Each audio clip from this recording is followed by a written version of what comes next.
ચારે એકબીજા પર આક્ષેપ લગાવો છો, પણ તમે ચારે એક સાથે બેભાન થઈ ગયા હતા અને ચારે એક સાથે લૂંટાઈ પણ ગયા હતા.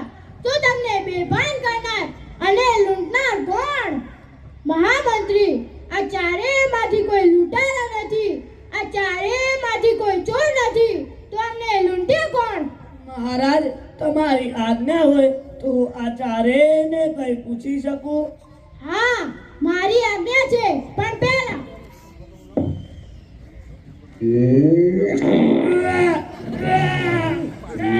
મહામંત્રી, દરબારમાં આટલી વાસ શાની છે?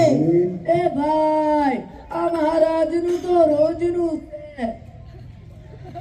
તમે જ્યારે ધંધા માટે બહાર ગામ જવા નીકળ્યા તો તમારી સાથે કોઈ બીજી વ્યક્તિ હતી?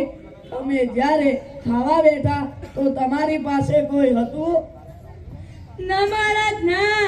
તે સમયે અમારી સાથે કે અમારી પાસે કોઈ ન હતું. હા મહારાજ, હા.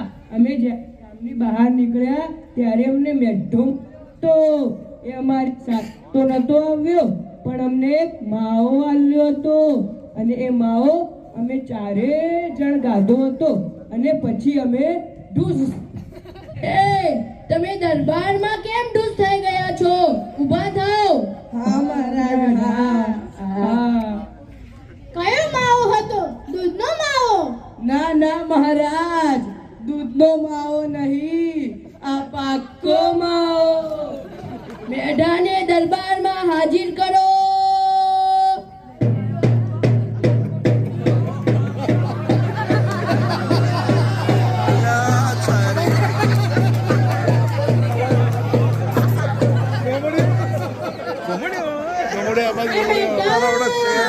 આ ચારેય જણનો માલ જો તે લૂંટ્યો હોય તો સાચું બોલજે. નહીં તો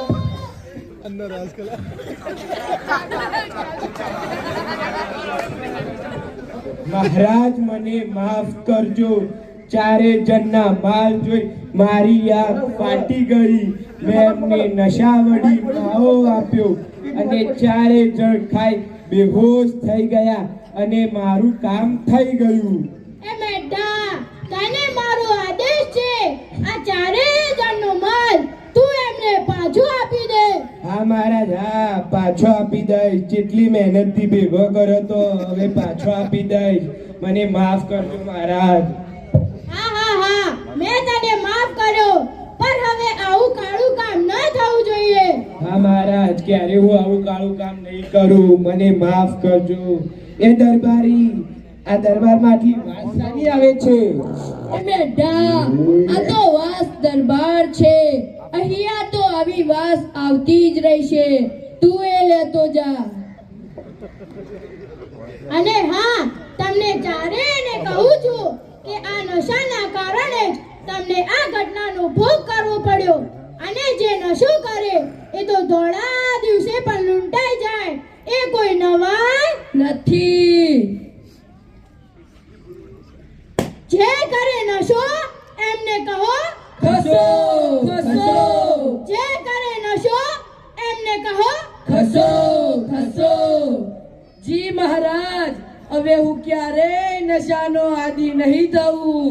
જી મહારાજ, હવે હું ક્યારેય નશો નહીં કરીએ, નહીં કરીએ, નહીં કરીએ, નહીં કરીએ. આજે તો ગેસ થઈ ગયો છે.